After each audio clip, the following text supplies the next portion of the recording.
ఇప్పటికైనా 4 మంచి పనులు చేసే కార్యక్రమాలను చేపట్టండి. భవిష్యత్తులో ఏదైతే హామీలు ఇచ్చినారో అన్ని వర్గాలకు సంబంధించినటువంటి హామీలను నెరవేర్చే ప్రయత్నం చేయండి, నిలబెట్టుకునేటటువంటి ప్రయత్నం చేయండి. ఇవాళ రాష్ట్రము ఎక్కడ ములుగు నుంచి మొదలుకుంటే మా మంచిర్యాల దాకా, ఇటు తాండూరు నుంచి మొదలుకుంటే అటు బెల్లంపల్లి దాకా, ఆలంపూర్ నుంచి మొదలుకుంటే ఆదిలాబాద్ దాకా రాష్ట్రం అంతా కూడా ఒక భయానకమైనటువంటి వాతావరణం, ఒక నిర్బంధ కాండ, ఎమర్జెన్సీ నాటి పరిస్థితులు, ఇవాళ చాలా దుర్మార్గమైనటువంటి వాతావరణం రాష్ట్రంలో కనిపిస్తూ ఉంది. గురుకులాలు మంచిగా లేవు, స్కూళ్ళు మంచిగా లేవు, హాస్టళ్ళు మంచిగా లేవు. ఎట్లున్నాయో తెలుసుకొని వివరాలు ప్రభుత్వానికి చెప్తామని మా విద్యార్థి విభాగం, బీఆర్ఎస్ పార్టీ విద్యార్థి విభాగం పోతే మా విద్యార్థులను కూడా అరెస్ట్ చేస్తున్నారు. అంతా చక్కగా ఉంటే వాళ్ళని అరెస్ట్ చేసుడు ఎందుకు, అంతా మంచిగా ఉంటే వాళ్ళని లోపలికి పోనీయకపోవడం ఎందుకో ఇవాళ సమాజం కూడా గమనిస్తూ ఉంది. కాబట్టి దివ్యాంగులకు కూడా నేను విజ్ఞప్తి చేస్తూ ఉన్నా, డెఫినెట్గా బీఆర్ఎస్ పార్టీ, కేసీఆర్ మీకు అండగా ఉంటారు. రాబోయే అసెంబ్లీ సమావేశాల్లో మీ సమస్యల్ని కూడా అసెంబ్లీ వేదికగా బీఆర్ఎస్ పార్టీ, మా వర్కింగ్ ప్రెసిడెంట్ కేటీఆర్ గారు, మా సీనియర్ నాయకులు హరీష్ అన్న, మా ఎమ్మెల్యేలు కూడా డెఫినెట్గా లేవనెత్తుతారు. ప్రజాక్షేత్రంలో కూడా మీరే కార్యక్రమాలు తీసుకున్నా ఈ ప్రభుత్వం మీద పోరాటానికి మీరేం సిద్ధమైనా బీఆర్ఎస్ పూర్తి స్థాయిలో మీకు అండగా ఉంటుంది.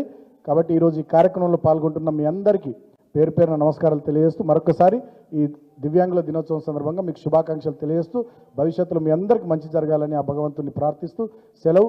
జై తెలంగాణ, జై కేసీఆర్. థ్యాంక్ యూ సుమన్ గారు. ఇప్పుడు ఓట్ ఆఫ్ థ్యాంక్ చెప్పాల్సిందిగా మనం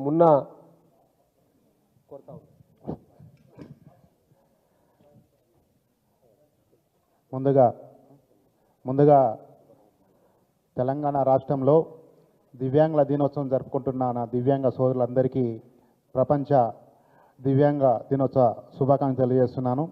ఈరోజు మన తెలంగాణ భవన్లో మన ఆత్మీయ నేస్తం, ఆత్మీయ మిత్రులు, మన తొలి వికలాంగుల కార్పొరేషన్ చైర్మన్ వాసుదేవ్ రెడ్డి గారి ఆధ్వర్యంలో గౌరవ పెద్దలు బల్కా సుమన్ గారు మరియు దేవి ప్రసాద్ గారు ముఖ్య అతిథులుగా వచ్చినటువంటి ఈ సమావేశానికి పూల చంద్రశేఖర్ రెడ్డి గారు ముఖ్య అతిథులుగా వచ్చినటువంటి పెద్దలకు వారికి ప్రత్యేకంగా నమస్కారాలు తెలియజేస్తూ, గత ప్రభుత్వం మన్నే గోవర్ధన్ రెడ్డి గారికి కూడా ప్రత్యేకంగా వికలాంగుల తరఫున మేము ధన్యవాదాలు తెలియజేస్తున్నాము. ఈరోజు వికలాంగులు ప్రతి ఇంట మానసికంగా బాధపడుతున్నారు. గత ప్రభుత్వం వికలాంగులను హక్కున చేర్చుకొని 500 రూపాయల పెన్షన్ 1000 చేసి 1500 నుండి 3000 పెంచి ఎవరు అడగకముందే 4000 చేసిన ఘనత మన ముఖ్యమంత్రి కేసీఆర్ గారిదని ఈ వేదిక నుండి తెలియజేస్తున్నాను. ఎక్కడంటే తెలంగాణ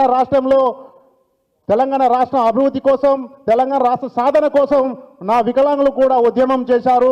వారి సమాజంలో భాగస్వాములే అని హక్కున చేర్చుకొని ప్రతి సంక్షేమ పథకంలో మాకు రిజర్వేషన్ కల్పించి మా సంక్షేమ అభివృద్ధి కోసం కృషి చేసిన నాయకుడు, మా నేత, మాకు తండ్రి లాంటి సమానులు కేసీఆర్ గారని వేదికను తెలియజేస్తున్నాను.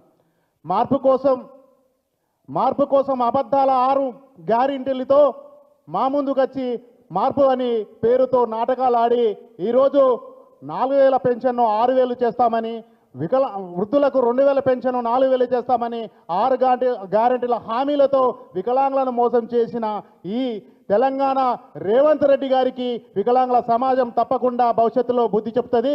మాకు రావాల్సిన 4000 పెన్షన్ 6000 పెంచి మాకు రిజర్వేషన్ అంటే ఉద్యోగాలలో 4%, సంక్షేమ పథకాలలో 5% ఖచ్చితంగా ఈ ప్రభుత్వం ఇంప్లిమెంటేషన్ చేయాలి.